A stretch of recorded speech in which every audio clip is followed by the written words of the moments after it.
kelompok 5. Perkenalkan kelompok kami, nama saya Nanda Emalia. Nama saya Hila Imanina. Nama saya Desena Putri. Nama saya Maulana Dibisuma. Nama saya Tridiana Panjaitan. Di sini kami akan mewawancarai salah satu UMKM yang ada di Haji Mena. Oke guys, jadi di sini kita udah bersama salah satu owner yang punya salah satu UMKM yang ada di Haji Mena. Di sini bisa perkenalin Om, namanya siapa? Ya, namanya Abdullah Roham. Orang-orang di sini memanggil saya Abdullah. Oke, Om Abdullah. Ya. Oke, jadi di sini kita bakal nanya-nanya nih Om tentang usaha yang udah Om kembangin dari pasti kan punya ide, punya sejarah awalnya dan bisa sampai UMKM yang seperti sekarang itu gimana gitu ya Om. Kita nanti bakal tanya-tanya sama Om. Jadi mungkin pertanyaannya bisa langsung aja dimulai. Oke, untuk pertanyaan yang pertama nih, apa nih nama toko dari UMKM Om? Nama tokonya itu Toko A3. Kebetulan memang saya tinggal di Perum yang di bloknya A3. Kan ada blok A, blok B, saya di A3. Oh Seperti itu. iya. Kebetulan juga anak saya itu ada 3, namanya depannya A semuanya. Ada Alfat, Alivia, dan Atfal. Oke. Begitu kira-kira. Jadi itu sejarahnya ya. Ya, sejarah. Terbentuknya nama itu. Gitu. Untuk pertanyaan yang kedua, kapan sih mulai bisnis ini? Terus gimana awalnya bisnis ini tuh dimulai, atau di rumah sebelumnya atau mulainya dari sini apa gimana? Ya. Bisa jelasin?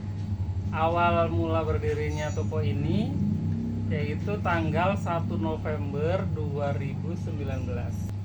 Awalnya itu saya bekerja sebagai karyawan di salah satu mall di Bandar Lampung.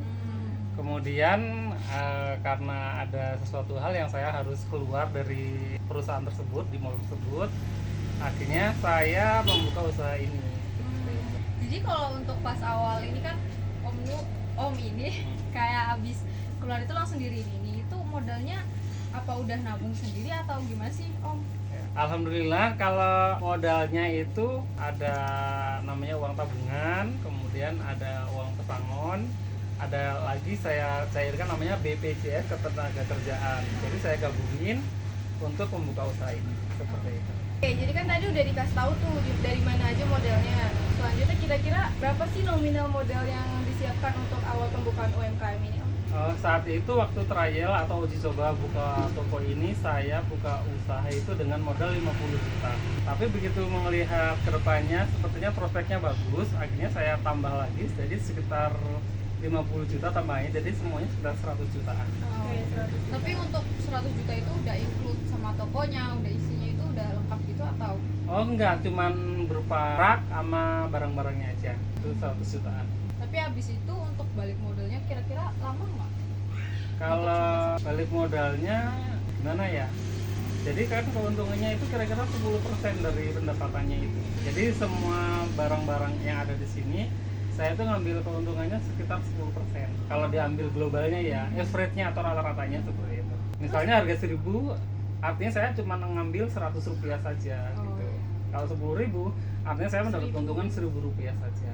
Seperti itu kira-kira. Berarti untuk pas awal jalanin usaha ini gitu, berarti untuk balik modal tuh kira-kira butuh waktu yang agak lama gitu ya Om? Kalau 100 juta itu ya cukup lama ya, karena kan dalam 1 bulan itu hanya save sekitar 2 jutaan. Dari omset berapa? Maksudnya sehari itu kan 2 jutaan, kurang lebihnya ya kalau ambil rata-rata. Sehari 2 juta, berarti kalau sebulan itu sekitar 60 juta. 60 juta itu ya kira-kira kan berarti cuma 6 juta pendapatan keuntungannya gitu.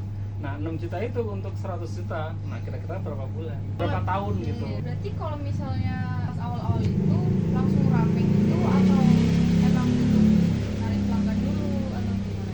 Oh iya, saat itu saya juga agak kaget gitu kan. Saya sih awalnya buka toko ya seperti biasa gitu, tapi ternyata antusias juga masyarakat sini, sekitar sini ya gitu, banyak yang datang dan pengen melihat seperti apa sih toko dia gitu. Karena saya buka toko juga agak sedikit berbeda konsepnya dengan maksudnya toko-toko yang lain gitu, apalagi kategori warung gitu ya. Kalau boleh tahu apa tuh Om bedanya? Nah kalau di sini itu yang pertama, toko saya kan kecil, cuma 7 kali 5. Nah bisa bilang warung lah ya, tapi saya konsepnya itu seperti minimart. Jadi sebisa mungkin pelanggan atau customer itu mengambil barang sendiri. Jadi tanpa saya harus mengeluarkan banyak energi mengambilkan barang-barang yang dibutuhkan pelanggan tersebut. Jadi mereka menuju ke tempat yang dia mau, seperti itu. Yang pertama itu. Kemudian yang kedua, ya, varian barangnya agak saya banyakin. Ternyata hampir, mungkin sekarang lebih dari 1000 item. Jenisnya itu lebih dari 1000 gitu. Kalian kelihatan di database-nya ya. Saat itu kan saya input semuanya awal-awalnya. Ternyata udah 1000. Tapi kalau untuk 1000 itu kira-kira barang-barangnya itu aktif semua atau kayak ada beberapa barang yang jarang dibeli gitu. Nah, dari 1000 jenis barang itu ada 3 macam, namanya ada slow moving, kemudian ada slow moving atau lambat ya, kemudian ada fast moving atau cepat pergerakannya, yang ketiga ada dead moving. Nah, dari 3 itu akhirnya saya lama-kelamaan sudah mengetahui atau saya pelajari. Jadi yang dead moving saya berhentikan, nggak saya jual lagi. Yang slow moving saya sediakan cuma sedikit, kemudian yang fast moving atau yang pergerakannya cepat, lakunya itu saya banyakin seperti itu. berarti udah ada tips sendiri ya Om Ada. agar pergerakan Barang itu itu. cepat Iya. gitu. Cepat beli. Kayak tadi kan kayak Omnya udah jelasin tuh tentang beberapa jenis-jenis kayak kelebihan yang ada di toko Om. Terus ada nggak sih kelebihan lain Om kayak jenis pembayarannya misalnya itu? Oh iya, kalau di toko A3 itu selain menerima pembayaran dengan tunai, kami juga bisa menerima pembayaran dengan transfer, kemudian bisa dengan PPOB. Maksudnya pembayaran sebagai payment bank ya. Itu contohnya ya kayak QRIS. Sekarang yang lagi marah kan QRIS. Jadi dari semua aplikasi yang mengeluarkan metode QRIS itu bisa di sini. Dan Berarti- bisa tarik tunai juga. Oh, berarti bisa cashless gitu ya Om? Bisa. Buat teman-teman nih yang suka cashless banget Yang bisa nggak banget nih duit beli di sini.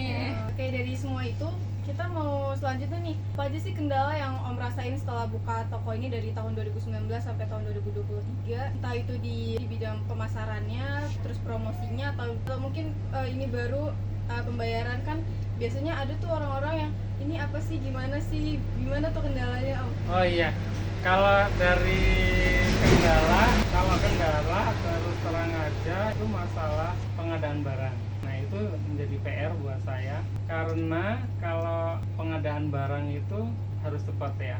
Jadi kalau misalnya ngandelin supplier semua, maksudnya sistem order gitu datangnya ini habis sekarang, saya perlu barang besok. Sementara dia pengirimannya itu nggak bisa H+1 gitu. Jadi dia pakai hari. Misalnya dia bisanya tiap hari Senin aja atau ada yang tiap hari Jumat aja seperti itu. Itu kendala untuk supplier ya. Nah mau nggak mau dari kendala ini saya biasanya harus keluar ke toko grosir, yaitu di Indogrosir di Jalan Bypass itu emang dia khusus mensuplai toko-toko dan warung-warung. Oh, jadi harus nyari sendiri lagi gitu. Ya itu kendala, maksudnya saya harus keluar gitu kan. Nggak nunggu mereka Iya. datang buat ngasih supply. Nah itu kan lama. Berarti kalau untuk kendalanya itu adanya dari internalnya Om aja gitu ya, kayak harus usaha nyari keluar gitu. Kalau dari konsumennya itu kayak fine-fine aja gitu.